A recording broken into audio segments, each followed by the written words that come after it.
When we think of a great movie or novel, the main characters often come to mind. Frodo and the One Ring, Alice in Wonderland. The stories aren't about the side characters who stay in the village or say no to the opportunity for adventure. The main characters are the main characters because they make the decision to be, or at least they don't allow themselves to become a side character in their own story. Now, heroes and villains might not exist in the real world in the same way as in books and in movies, but stories happen every day. Every day when we do or don't get out of bed, every day when we say yes or no to life.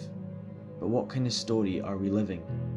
Is it one where we are left drifting through life, or is it one where we are in control? Time is the one thing we are given when we are born.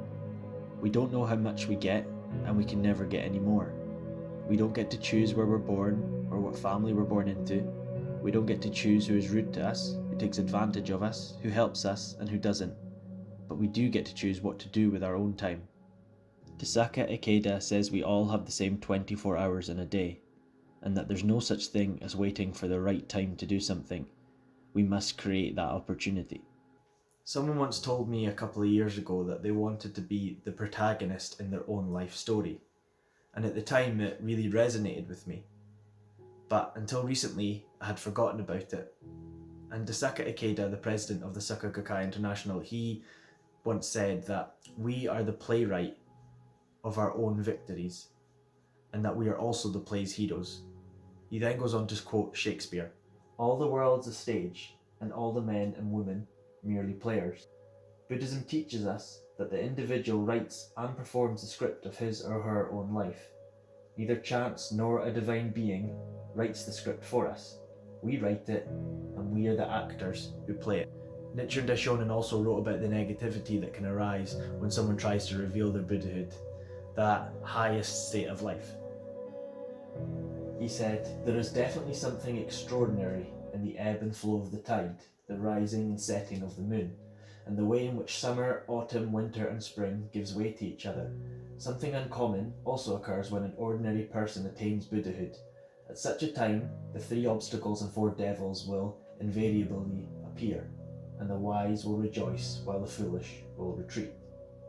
Just like in the 10 worlds where hell wasn't a physical place but a mindset, these devils aren't physical creatures or supernatural beings, but they dwell within us.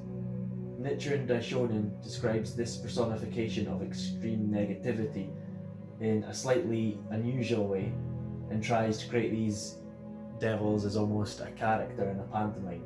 He says, "We all have Buddhahood in our lives and can reveal it. This surprises the devil greatly. He says to himself, 'This is most vexing. If I allow this person to domain my domain, he not only will free himself from the suffering of birth and death, but will lead others to enlightenment as well.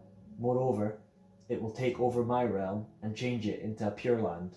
What shall I do?'" Just like with any great hero, there's always a great villain, and that great villain is often ourselves. It's quite a tough one because I've been around a lot of people who have died just with the work I do, and I often think it doesn't matter what we're gonna do, what we've done, what we want to do, we're still going to end up there in the end regardless. So why don't we just try? And it's the devil's, obviously. It's ourselves stopping us. So we need to be the heroes of our own story.